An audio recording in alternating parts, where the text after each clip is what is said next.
Welcome friends. Today we are going to discuss about budget 2021 and the critical changes it proposes in various sections. In the last video, we have already discussed certain changes which have taken place in section 7, section 16, section 35 as well as section 44. So let's discuss the remaining sections. As all of you are aware that section 50 is one of the most debated section in the last year. And why so?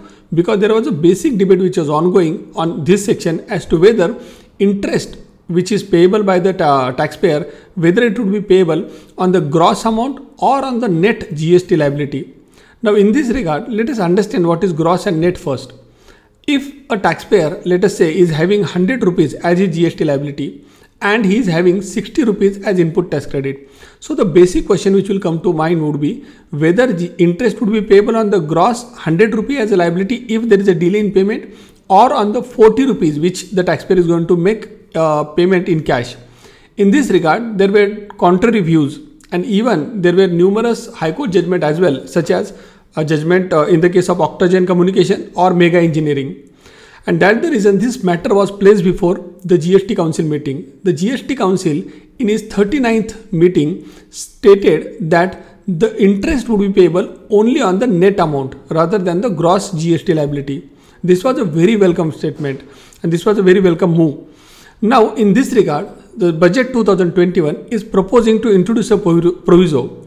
However, when you go through the proviso, you will be able to realize that the proviso is not so happily worded, because the way we discuss the example right now, that is 100 rupees liability and 60 is input tax credit, straight away it appears that interest would be payable on 40 rupees only, that is the balance amount. However, if you go through the proviso which is proposed to be introduced by way of Finance Bill 2021, it appears that there can be various scenarios, and only in certain scenarios the interest will be payable on the net amount as compared to the gross amount. So let us understand what are these scenarios. So let us take one example wherein a taxpayer is having a liability in the month of April. However, he is not filing his return in the month of April and he is delaying that return of April and he is pushing it to, let's by 4 months. And after 4 months he is filing that return.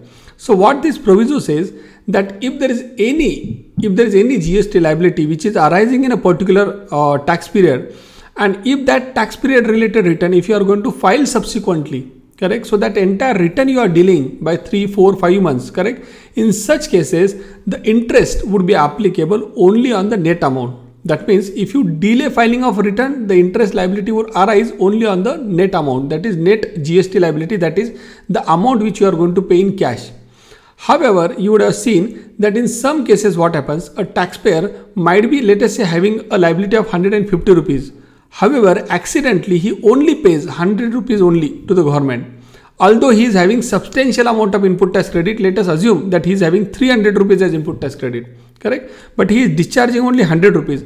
After 4 months, he comes to know that he has a 50 rupees liability related to April, but he has already filed the return related to April. And as all of you are aware that GSTR 3B cannot be revised. So what he will do after 4 months, correct, the return which he is going to file in that particular month, he is going to disclose that liability of 50 rupees. Now in such cases, if you go through the proviso, it appears that this 50 rupees, even if the taxpayer is going to pay through the valid input tax credit which he was having in the month of April only, because he was having substantial input tax credit which he was carrying forward, that is 200 rupees.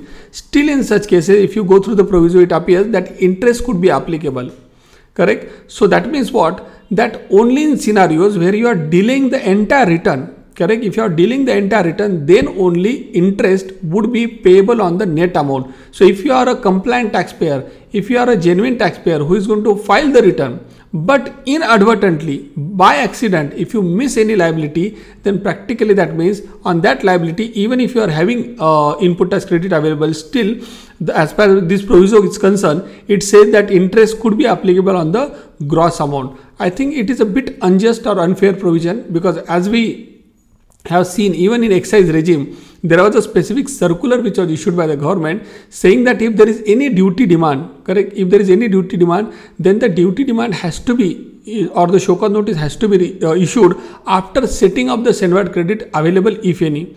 And that's the reason, friend, we believe that even in cases where a taxpayer has by certain reason, for certain reason, and I am saying genuine, not a fraudster, but if a genuine taxpayer has missed his liability, correct, and if he is having substantial input tax credit which is available with him, it is completely unjust on the part of the government to recover interest, because these kind of transactions are practically revenue neutral as far as government is concerned.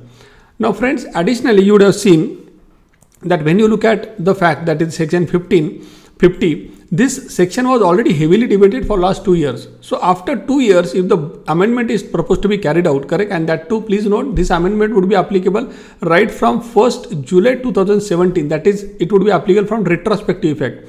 Now, if this kind of amendment is going to be carried out, it was expected by the taxpayer that the section or the proviso would actually cover almost all the possible scenarios, correct, rather than selecting only few and giving the benefit only to select taxpayer who are dealing the entire return. If a taxpayer is filing his returns in time, practically he will get penalized if he is missing certain tax liabilities. So again, I would say that herein, in such cases, it would become now more important for all the taxpayer to identify the liabilities on a monthly basis and pay the same, even if they are having substantial input tax credit, because they should not be under the belief that if they are going to pay this liability subsequently, that they can be saved from interest because of this proviso, because as we discussed, this proviso is not going to cover these kind of scenarios.